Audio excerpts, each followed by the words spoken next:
This is the actual life of tribe people. Friends, यहाँ से चारों तरफ नज़र रखना पड़ेगा। और भी एक दूसरा जगह है, वो दिखाऊंगा। And this one is the second place.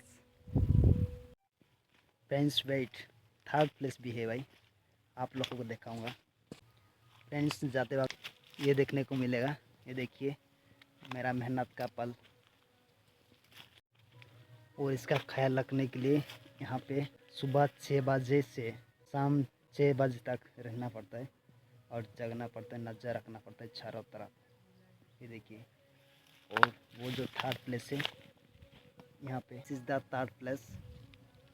और जो पीछे है सिर्फ और सिर्फ जंगल है। I mean that there is only forest around me. But मेरा पीछे जो आप देख सकते हैं, ये है मेरा फील्ड जहाँ पे हम दाल कल्टीवेट किए हैं। So please support me, do like and share, subscribe. Thank you so much.